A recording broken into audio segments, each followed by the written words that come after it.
Atuh. Alhamdulillahi rabbil alamin. Ashhadu an la ilaha illallah wa ashhadu anna muhammadar rasulullah sallallahu alaihi wasallam wa ala alihi wa ashabihi, amma ba'd. Pertama, kita panjatkan syukur kehadirat Allah Subhanahu wa ta'ala atas segala nikmat rahmat yang diberikan kepada kita semua, yang mana nikmat rahmat ini sungguh luar biasa. Betapa tidak kita hidup di Indonesia jauh dari negara aslinya Islam, yaitu Makkah dan Madinah. Yang kedua, kita hidup jauh dari masa kehidupan Rasulullah Sallallahu Alaihi Wasallam. Walaupun begitu, kita masih mau menerima agama Islam, agama yang diridhoi oleh Allah Subhanahu wa ta'ala. Secara pribadi, kita juga oleh Allah masih diberi kesehatan dan kewarasan. Ya Pak ya, banyak orang sehat tapi tidak waras, banyak orang waras tapi tidak sehat. Dan nikmat ini sampai detik ini masih terkumpul di dalam diri kita. Sehat, waras, keadaan juga aman. Atas nikmat Allah ini kita syukuri dengan ucapan alhamdulillahirabbil alamin. Salawat serta salam terlimpah kepada junjungan kita Nabi Muhammad sallallahu alaihi wasallam, karena beliaulah yang diberi wahyu oleh Allah, kemudian beliau berdakwah amar ma'ruf nahi mungkar, mengubah manusia dari era jahiliyah menuju era Islam. Kemudian perjuangan beliau diteruskan oleh para sahabat, para tabi'in, para tabi'it tabi'in, para umara, para ulama, sehingga agama Islam ini sampai kepada kita. Yang ketiga kalinya, tak lupa saya bersyukur kepada bapak-bapak, mas-mas, ibu-ibu, mbak-mbak juga atas keridhoannya, atas kebersediaannya meluangkan waktu pada pagi hari ini untuk sedikit kita thalabul ilmi, ya, mencari ilmu, karena memang Rasulullah bersabda thalabul ilmi faridatun ala kulli muslim. Dan pada pagi ini kita langsung saja kepada materi kita, yaitu kitab Arba'in Nawawi, ya, kitab Arba'in Nawawi. Dan insya Allah kopiannya sudah diterima, ya. Jadi dituliskan, dikopikan. Ini tujuannya biar bisa lebih fokus, bisa lebih fokus, tidak apa istilahnya bosen, ya kan. Dan kita mulai pada hadis yang pertama, la amala illa biniyah. Jadi mungkin kita sedikit apa ya, menjiplak metode kuno. Ya, kalau di pesantren-pesantren itu kan ada istilah apa, makna miring gitu, pegu atau sorokan itu. Nggih. Jadi nanti kata per kata coba kita kupas satu-satu biar kita sedikit tahu bagaimana seni berbahasa Arab. Nggih, bahasa kita ya tahu, ilmu agama juga dapat. Gitu nggih. Jadi satu kali merengkuh dayung, dua tiga pulau terlampaui. Kita mulai hadis yang pertama. An Amiril Mukminin. Jadi an ini maknanya dari. Jadi an Amiril Mukminin, dari amirnya orang-orang beriman. Amir itu kalau dalam bahasa Arab dari kata amaro ya'muru, memerintahkan. Jadi amir ini pemerintah. Jadi yang dijuluki Amirul Mukminin pertama kali dalam Islam itu adalah Umar bin Khattab. Yeah. Jadi kata Amirul Mukminin itu pertama kali dijuluki tersebut adalah Umar bin Khattab. Yeah. Abi Hafsin ini kunyah. Jadi namanya Umar, kemudian punya kunyah namanya Abi Hafsin.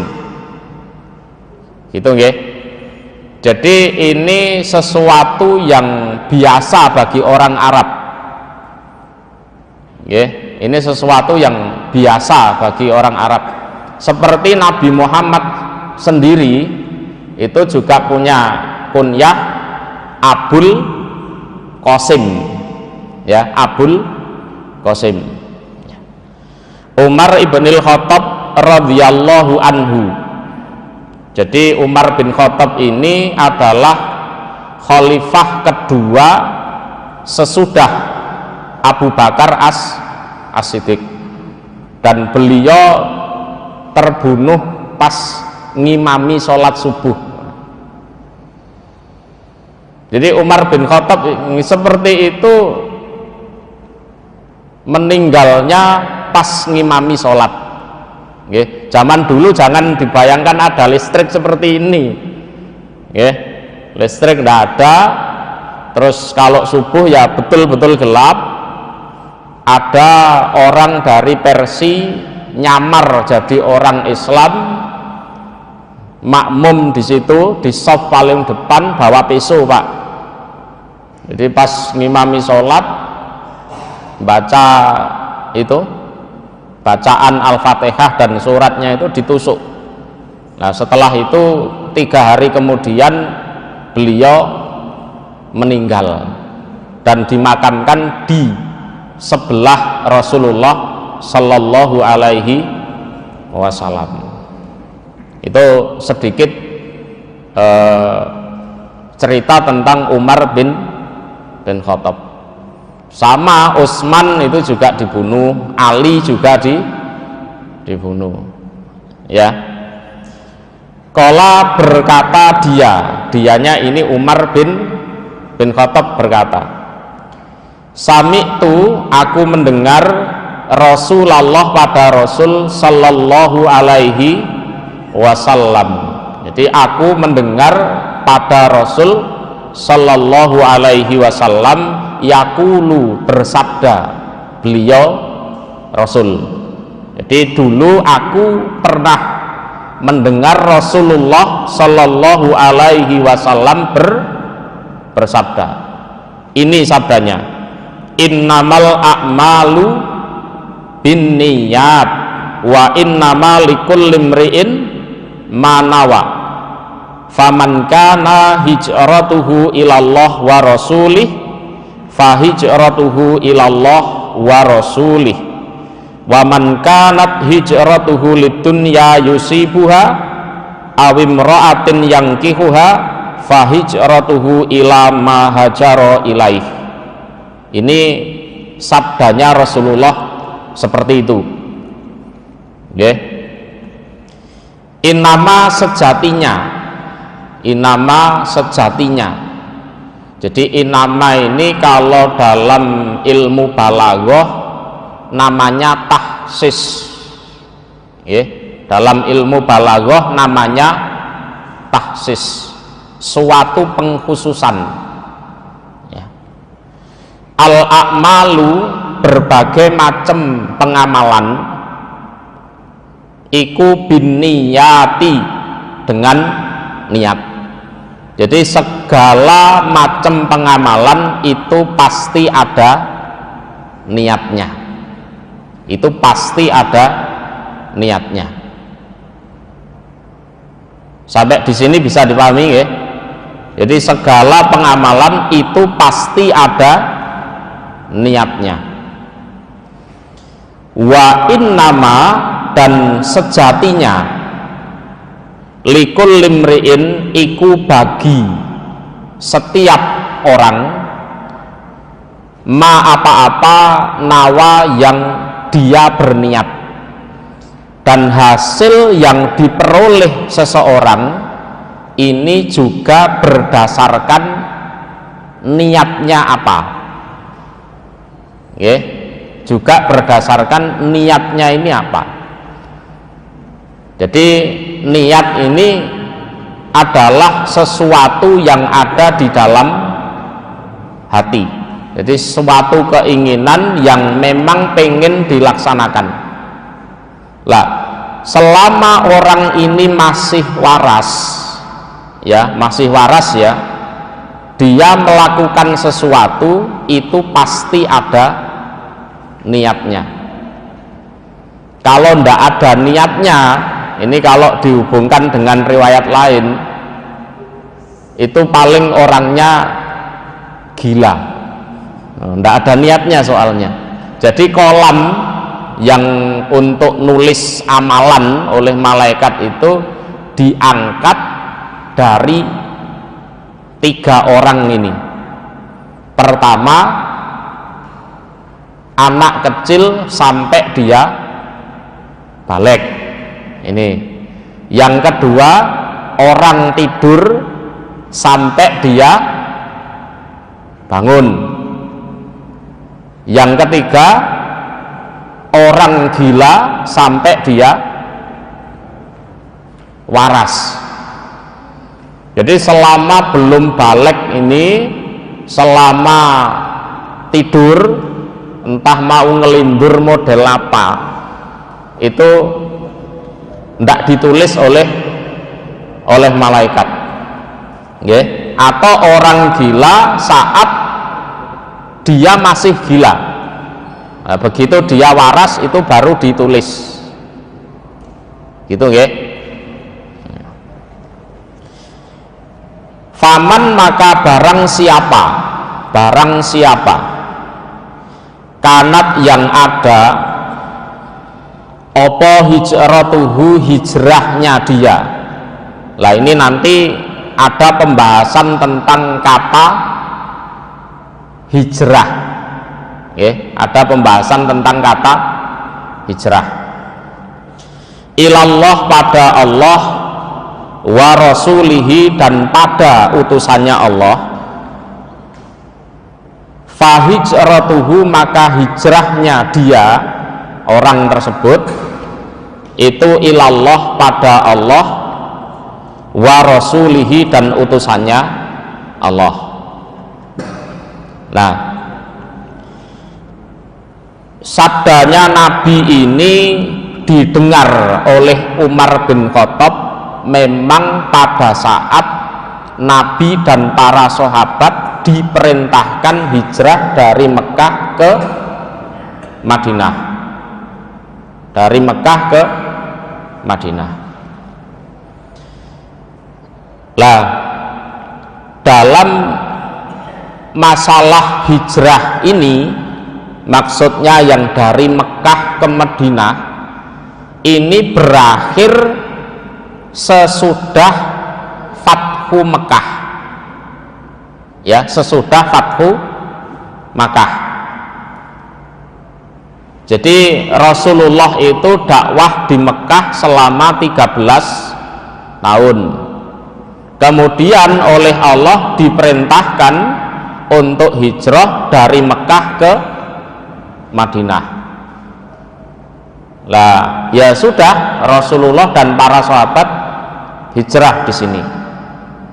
Lah, adapun hijrah dari Mekah ke Madinah ini berakhir statusnya setelah terjadinya Fathu Mekah. Setelah Fathu Mekah, apabila ada orang Mekah pindah ke Madinah, itu sudah tidak bisa disebut muhajir. Nggih, karena hijrah sudah berakhir saat Fathu Mekah. Yes, dianggap pindah biasa gitu saja. Tapi nggih, hijrah dari wilayah kafir menuju wilayah iman ini tetap masih berlaku sampai hari kiamat. Bisa dipahami nggih? Jadi misalkan jenengan hidup di suatu wilayah yang mana menjalankan ibadah itu tidak lancar, azan dilarang, ya kan, ngadakan pengajian digerebek polisi misalkan, ya ada tempat-tempat seperti itu ada, dan jenengan merasakan tidak nyaman di situ. Lah, maka jenengan bisa pindah dari wilayah kafir itu menuju wilayah iman, ya. Jadi yang berakhir ini hijrah dari Mekah ke Madinah karena orangnya berstatus muhajir. Status muhajir ini luar biasa, Pak. Nggih. Ya. Muhajir, kemudian yang kedua ada status orang Ansor. Jadi yang istimewa ini ya orang muhajir, kemudian orang Ansor, kemudian umat Islam biasa. Nggih. Cuman yang dari Mekah ke Madinah ini sudah berakhir pas Fathu Mekah. Adapun kalau jenengan hijrah dari wilayah yang kafir menuju wilayah yang Islam itu masih berlaku, dipersilahkan. Tapi tidak ada status jenengan orang muhajir, tidak ada. Oke. Adapun kita sering mendengar kata hijrah itu ya, bahasa sekarang kan gitu. Lah, kata hijrah ini juga dijelaskan di Sahih Bukhari, yaitu al-muhajiru man hajara ila manahallahu an. Jadi orang yang meninggalkan apa yang dilarang oleh Allah, ini bisa disebut hijrah juga. Tapi hijrah menurut bahasanya itu, jadi asalnya orang ini suka minum minuman keras terus berhenti, wah berarti wis hijrah wong iki. Orang ini suka narkoba, mabuk-mabukan, dan sekarang sudah berhenti. Biasanya di perempatan jalan gitaran sambil nyabu, lah sekarang nongkrongnya di masjid misalkan. Berarti ini bisa disebut hijrah karena meninggalkan apa yang dilarang oleh Allah.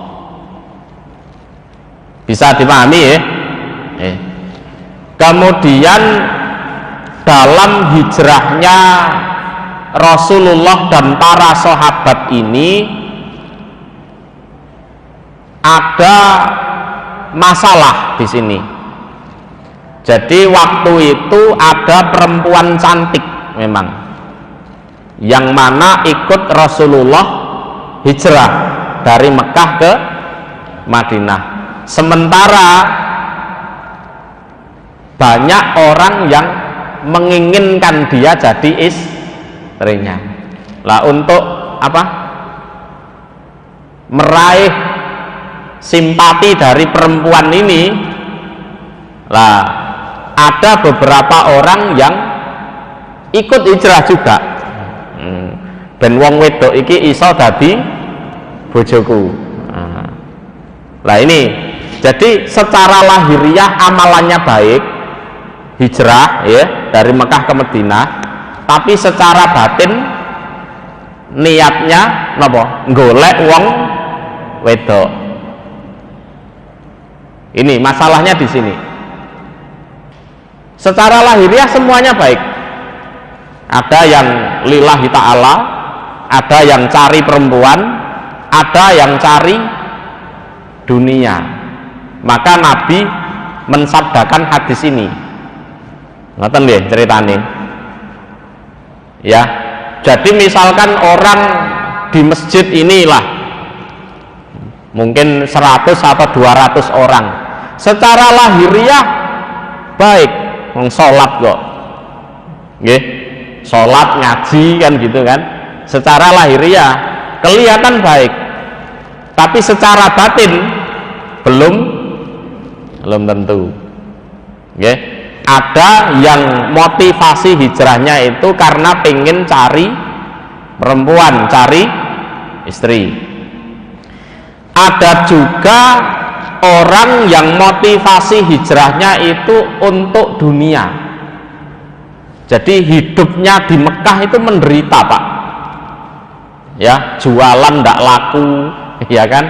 Nganggur, apalagi kehidupannya ya lontang-lantung ndak jelas.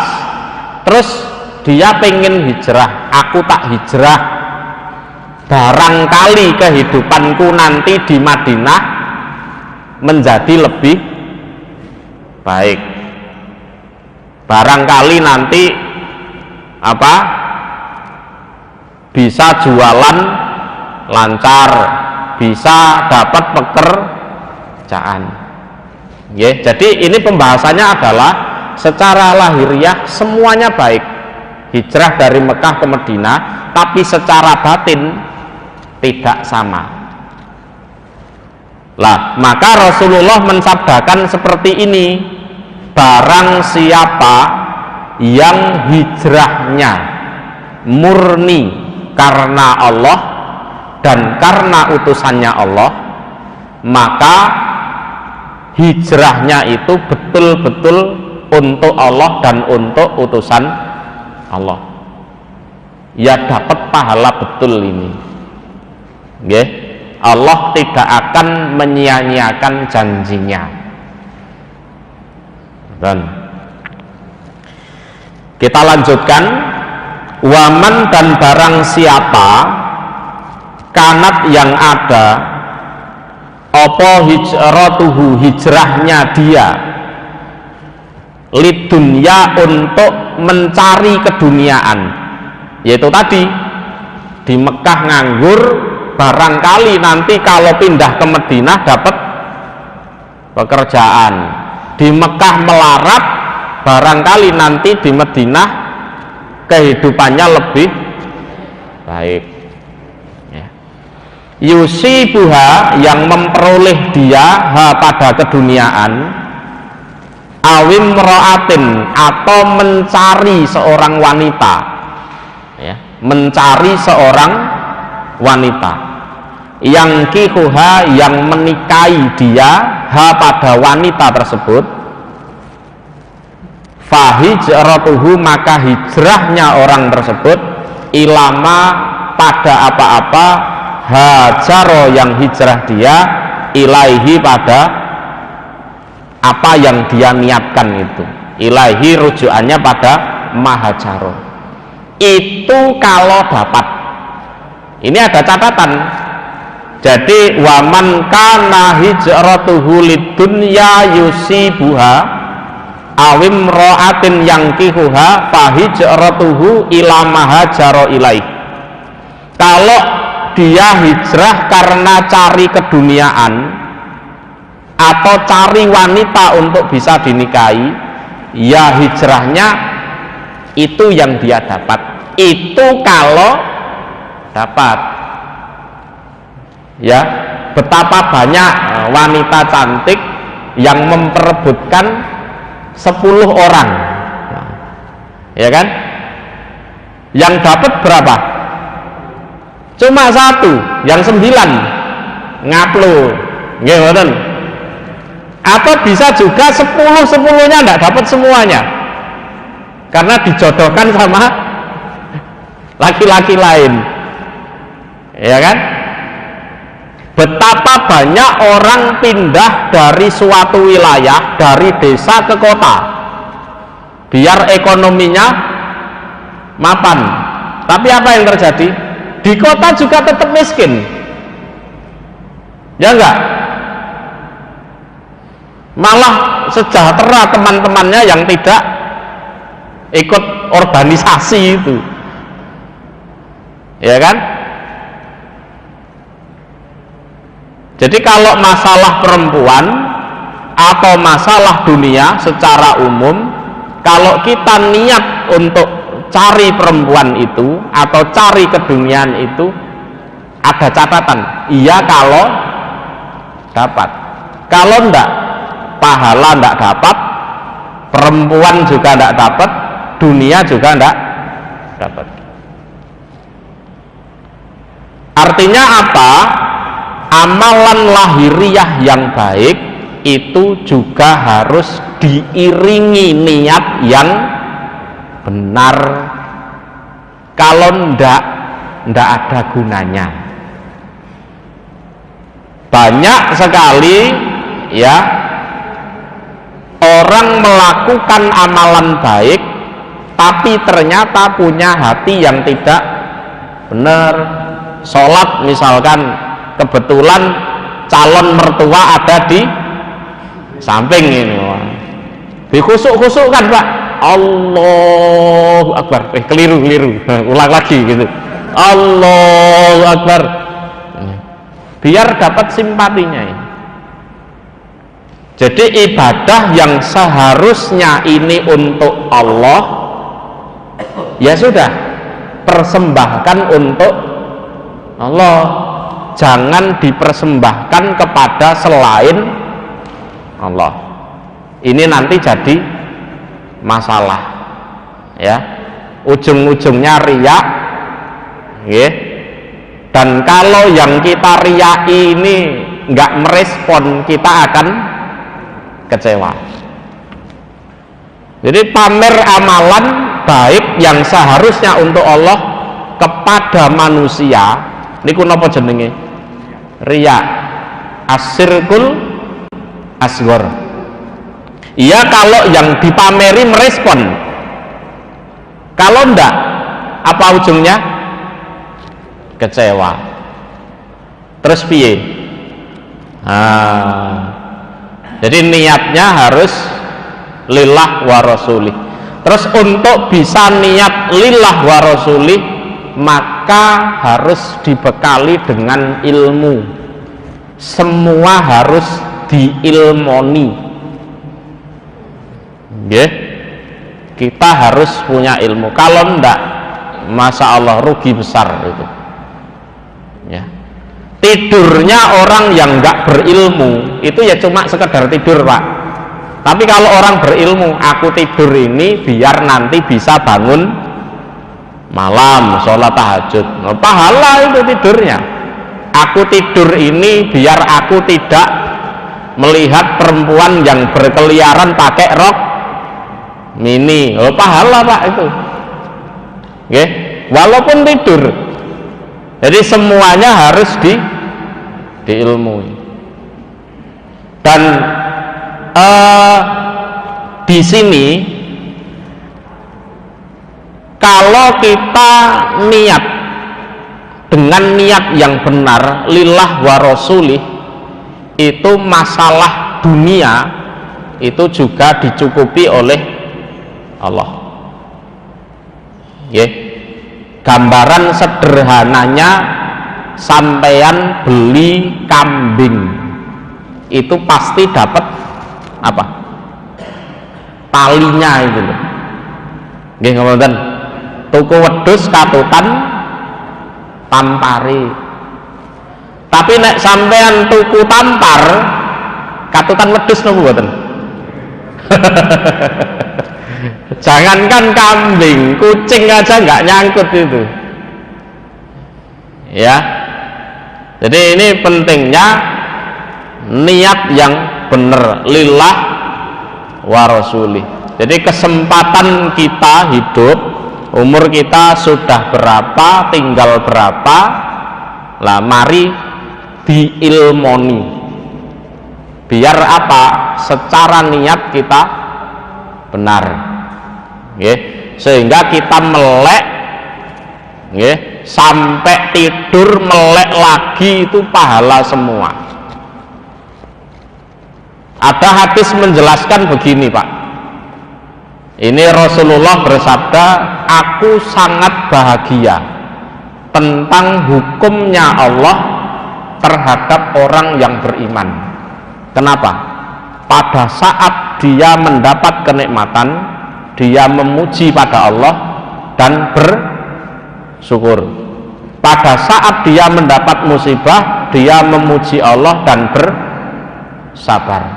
Dia diberi pahala, bahkan sampai mengambilkan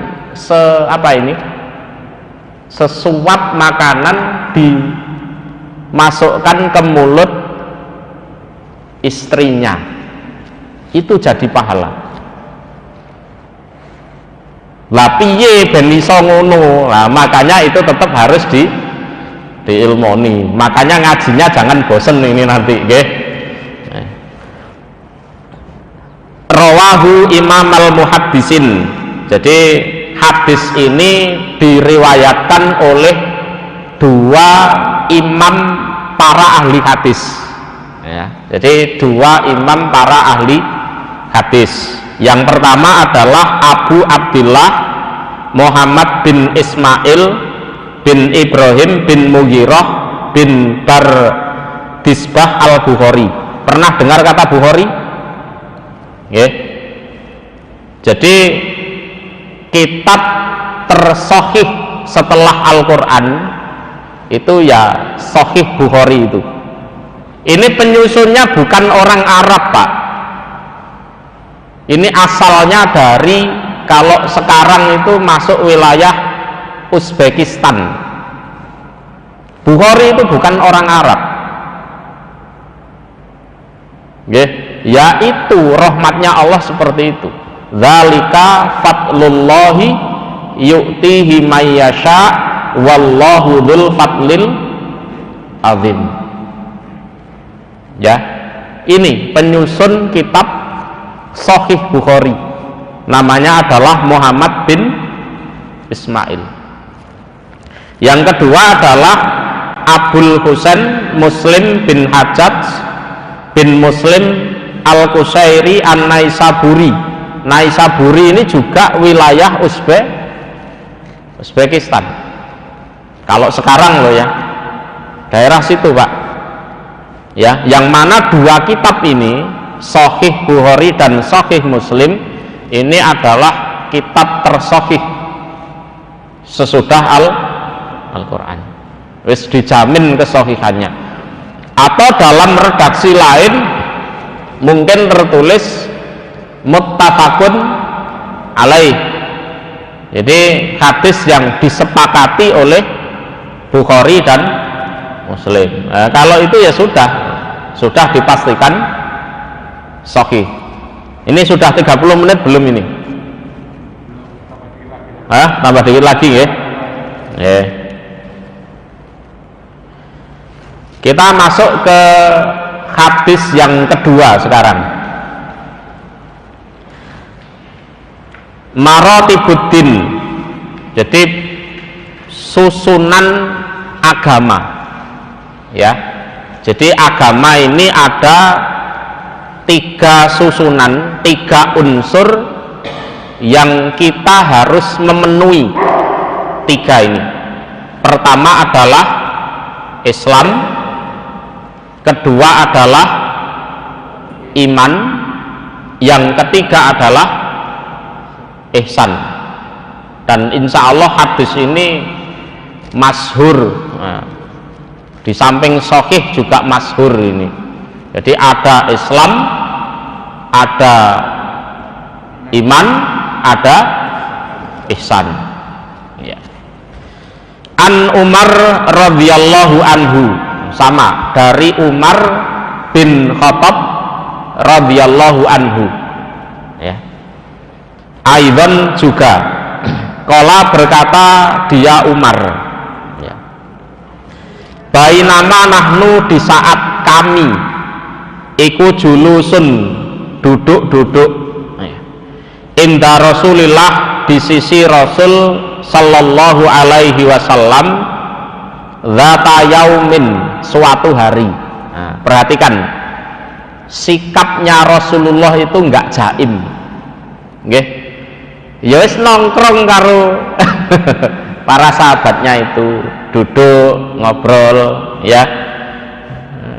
Umar menceritakan seperti itu. Bainama nahnu julusun inda Rasulillah sallallahu alaihi wasallam dzata yaumin. Jadi ketika kami duduk-duduk di sisi Rasulullah sallallahu alaihi wasallam suatu hari. Jadi memang pas kalau Rasulullah itu mengatakan innama bu'ithtu liutammima makarimal akhlak. Jadi sejatinya aku diutus untuk menyempurnakan luhurnya budi pekerti. Dan pesannya Rasulullah kepada para sahabat sama. Jadi ittaqillah haitsuma kunta. Jadi di mana saja kamu harus bertakwa pada Allah. Ya. Yang kedua, wa abbi'is sayyi'ata alhasanata tamhuha. Setelah melakukan kejelekan, melakukan dosa, silahkan melakukan kebaikan agar dosamu itu terhapus. Yang ketiga, wa khalqin nas bihulukin hasan. Bergaulah dengan manusia dengan pergaulan yang baik. Ini pesannya ini. Dan Rasulullah sendiri yang tidak jaim, ya sudah duduk-duduk dengan para sahabat, santai, ngobrol, ada yang tanya dijawab gitu. Jadi terbuka, terbuka. Tapi ya enggak kok sampean bendino nongkrong di warung kopi, ya enggak, ada waktu ini untuk keluarga, ini untuk cari ma'isyah, cari nafkah, ini untuk umat manusia. Nah, itu harus diperhatikan. Ketika itu tola'a muncul alaina atas kami sopo rajulun, seorang laki-laki.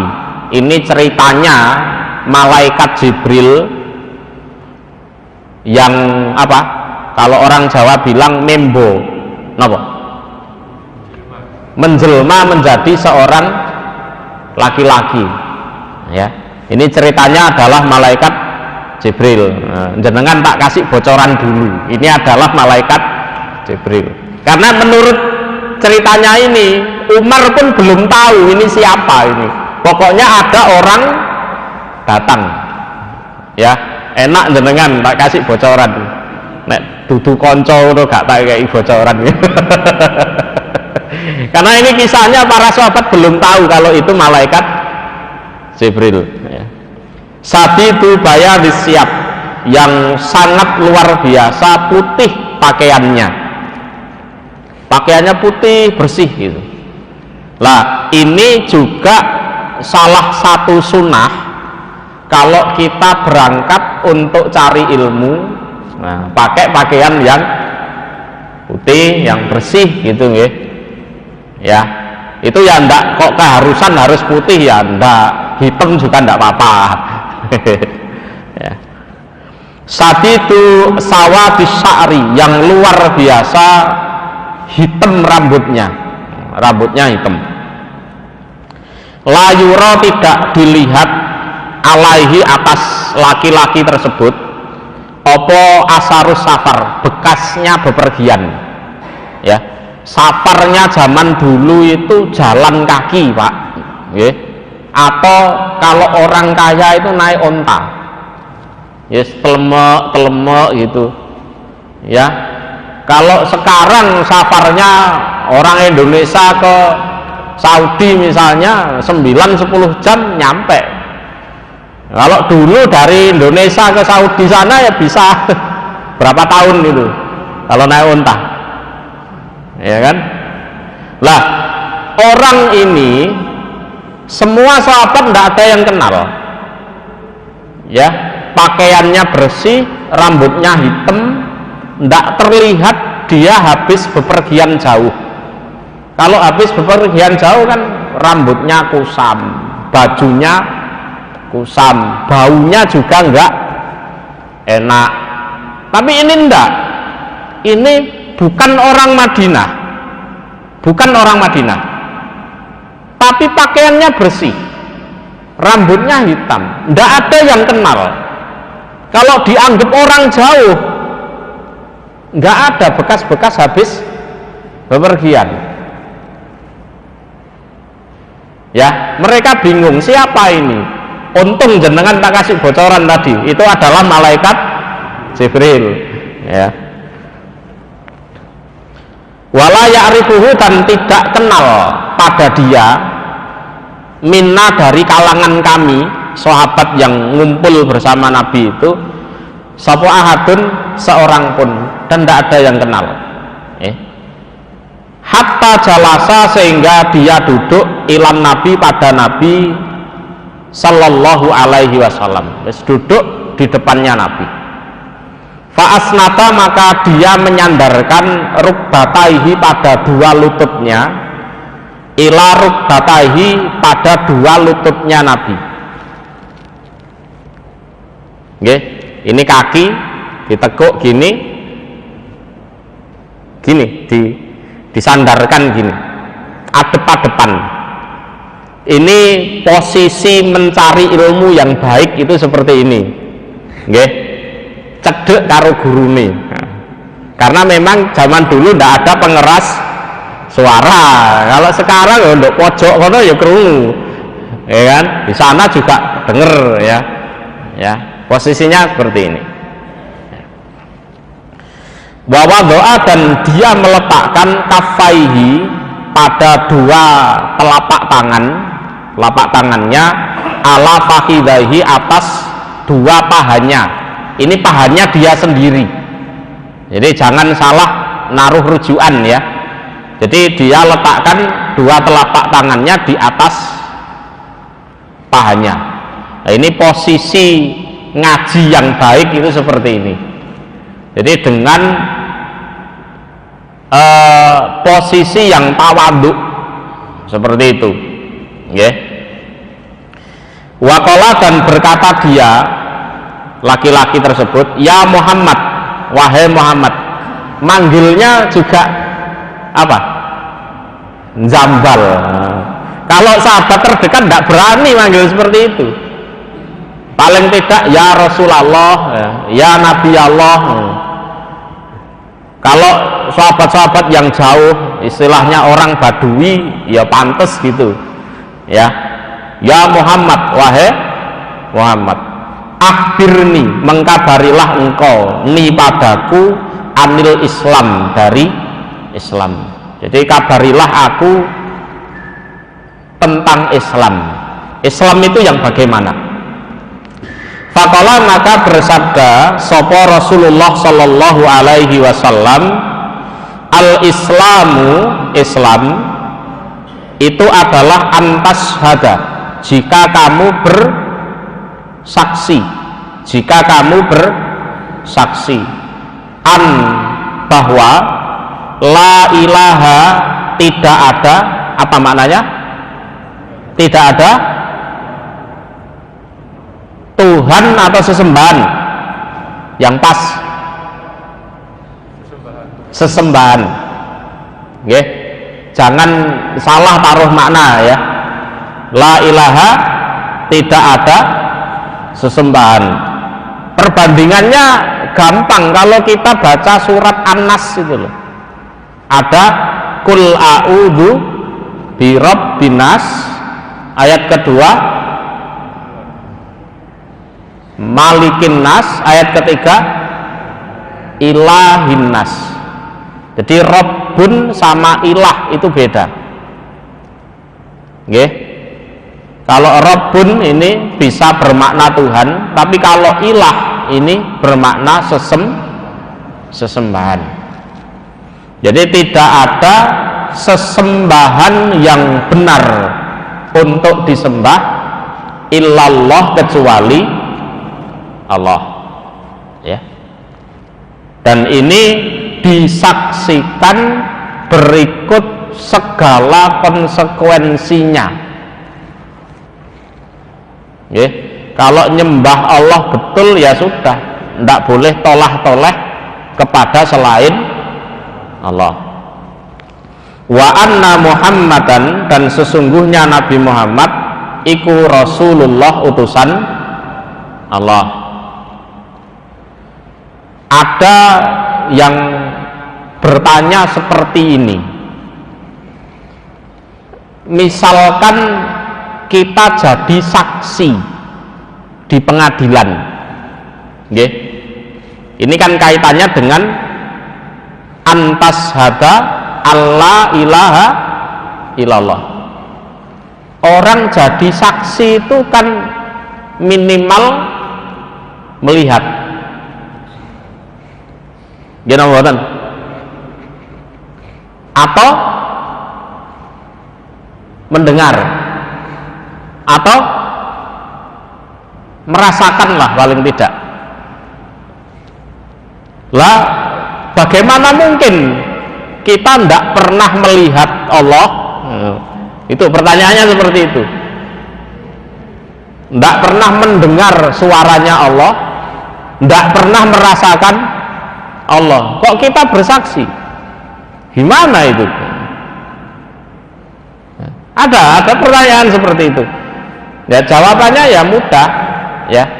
Kita pakai gini. Misalkan jenengan goreng ikan 5, ya, 5.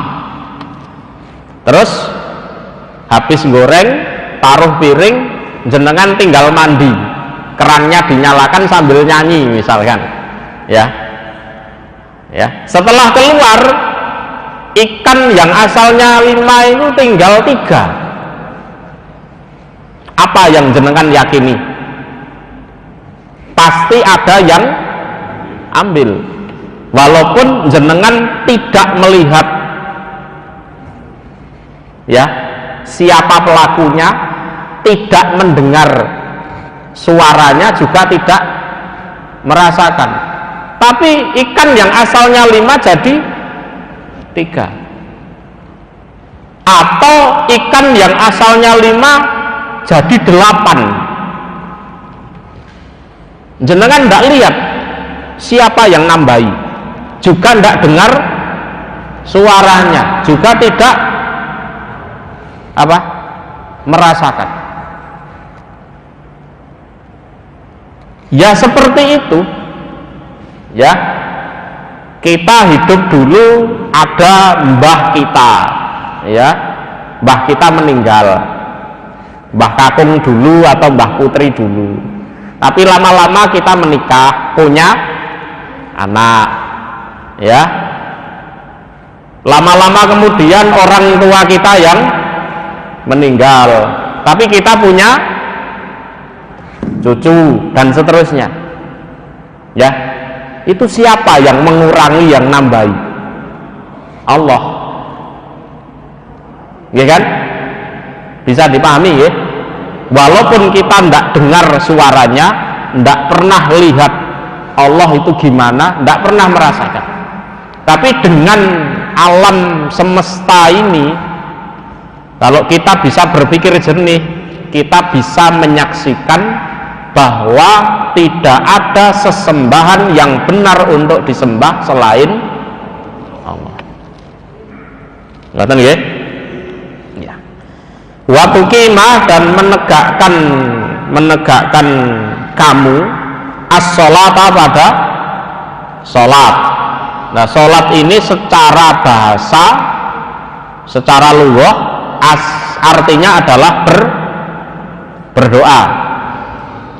Tapi secara istilah maknanya adalah suatu ibadah yang dimulai dengan takbiratul ihram, baca al-fatihah, ada ruku, ada sujudnya, dan lain-lain itu, dan ditutup dengan salam. Lah, inilah makna istilah yang kita gunakan, watuki mas sholah. Karena memang ada aliran-aliran Islam yang aneh ya. Sing penting aku eling Gusti Allah berarti wis sholat. Tidak seperti itu. Jadi sholat di sini adalah sholat secara makna istilah. Watu'ti, dan mendatangkan kamu az-zakata pada zakat. Ya, zakat ini secara bahasa maknanya adalah tumbuh. Tumbuh. Nah, secara istilah ya yes, itu zakat-zakat yang sudah lazim dikerjakan itu. Ada zakat fitrah, ada zakat mal, ada zakat tijarah, dan lain-lain. Wa tasuma, dan puasa kamu Ramadhana pada bulan Ramadan. Wa tahujja, dan berhaji kamu al-baita pada baitullah. Nah, ini bait itu maknanya rumah, Allah maknanya Allah. Berarti kalau digabung rumahnya Allah. Jangan punya pemikiran omahe Gusti Allah kok cilik. Ya kan? Jangan punya pikiran seperti itu. Jadi sesuatu yang dinisbatkan ke Allah itu berarti sesuatu itu adalah luhur, sesuatu yang istimewa. Bukan kok rumahnya Allah di situ, bukan. Ya. Ini statokta, seandainya mampu kamu ilahi pada baitullah, mampu sabilan pada jalannya. Sabilan ini maksudnya adalah zatan warohilatan, bekalnya ada, kendaraannya juga ada. Nah, di situ ya termasuk faktor keamanan itu juga dipertimbangkan. Seperti tahun kemarin, faktor keamanan karena ada pandemi, akhirnya Indonesia tidak memberangkatkan haji. Ya sudah, karena memang ada dalil inistatokta ilaihi sabila. Cukup sekian dulu ya. Nanti disambung kalau ada pertemuan berikutnya. Dari saya cukup sekian. Apabila ada kata yang kurang berkenan atau mungkin waktunya kelebihan ya, saya mohon maaf yang sebesar-besarnya. Akhirul kalam, assalamualaikum warahmatullahi wabarakatuh.